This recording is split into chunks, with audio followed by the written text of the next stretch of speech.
افجار امی هرن گنگشیه که گر کی شیجانیه گل کی بطعم و خوشجی لبلیسو لسرته خوارنا کان افدار هيا کی جایا بریان لاف خوارن دنابرا هر دو باجاران دبه سدمانی قاشانجی لورا هر دو باجار جی دبجن بریان خوارنا ميه امجی چون هر دو باجاران وما همجی خلقن وان باجاران همجی هوستین ویکو خوارنه چید که مپرسی وکام بچاف سری خوب نرن کی جا خوشه یا که دریه بریان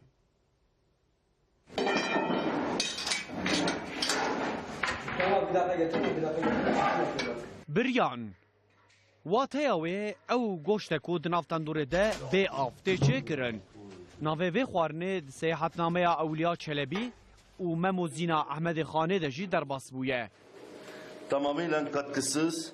اف خوارنا بناوو دنگ دنافتن دوره ده ته چه کرن و دما بریان بپجه دوه قد حوا نکوه نافتن دوره Demir çubuk tandırımızın başında kalıyor. بسدان سال اف خوارن به تایبتی لدو باجاران هاتیه چکرن یک سر یا دنجی بیتلیس هر دو باجار جی خودی لوی خوارنه دردکوین ev bi salan e di navbera Bitlis û Sêrtê da meseleyekî heye û bi to awayî nikarin çareser bikin. Meseleya biryanê. Sêrt dibêje me patenta wî standiye biryan xarnameye Bitlisî dibêje me beriya wan çê dikir. Em ê biçin her du bajaran jî û xelkê biryan firoşin her du bajaran pirskin. Ka biryan xarina kîjan bajarê ye em ê ciwanîn bin. Bitlisê jî biryan xariye min? Erê min xariye. Biryana Bitlisê xweş bû an Sêrtê xweş? Yê Sêrtê. Yan xarina Bitlisê yan an xarina Sêrtê? لا خورنا سرت چته لش بلیزی Biryan xarina Sêrtê yan xarina Bitlisê? خورنا سرته Çema? خوش سپایی چتن سپایی دی کلینن Belê me ji xelkê Sêrtê pirs kir ser vî meseleyê bersivdan piraniya wan jî gotin biryan xarina Sêrtê ye.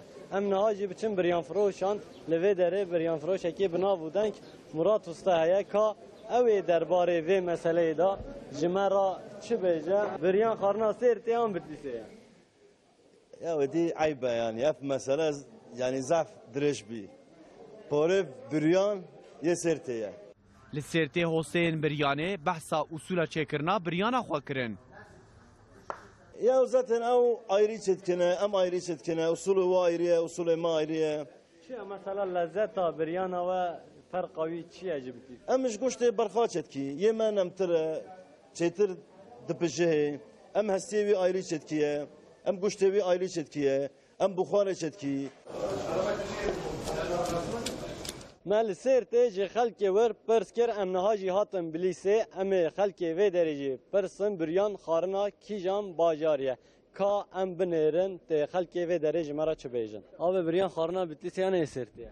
Abi biryanê ezeldan berî Bilisê da hostayî Bilisê da derketiye Bilisya çêkiriye eva ji me hobûne ji Bilisya hobûne Sêrtê. Janwa dibê îlayê êmene. Tişta wisa jî tune ezeldan berî Bilisê çêbiye gavar Bilisê da biryan çêkirine van dera tu jî tune bûye. ve serte jixariye Bitlis'e jixariye Bitlis'e daha lezzetliye. Yani her doğan jixariye. Bilîsê mesela tandûrê da se avêya tê pijandin büyü baharê ve aynı büyü şekli tê ikram kirin. Sêrtê ne wisa ye? Dibijînin piştî wî hildidin tavîne firînê kel dikin ji bo navê Bilîsê daha xweştir e. Em ê niha jî biçin ba hosteyên biryanê ka li Bilîsê biryan çawa tê çêkirin em ê ji wan hîn bin. Ev xarina em ji goştê hewîran çêdikin. Yani memleketê me Bilîsê da gerçi belki miletê derva hewîr naznak yani kaçı goştê ama ev ku Bilîsê bir çevre il bir mesela Bingöl, Muş, Bitlis bir ev goştê zaman goştê hewîrê çi goştê em bu goştê hewîrê çêdikin. Ada tanrı xwe nîşan bide. Kerem ke. Em devî duî tanrı da çêdikin. Tanrı da kam çêdikin tanrı da 2 metre nîv kûre. Dibine de av heye. Av ku keleci bir hem avê dipije. li her du bajaran jî hoste û welatî li ser biryanê fikrê xwe gotin ji bo ku mirov biryarê bide ka biryara kîjan bajarê xweştir e divê mirov li her du bajaran jî bixwe û biryara xwe bixwe bide me gobekî em çareser bikin li tevlî hevî hêjî heye cayî dîwin biryar bidin وەک me dinûçeya xwe de got û her du bajarê me biryanê bixwe mêka kîja خوشتره و نه بریاره بدن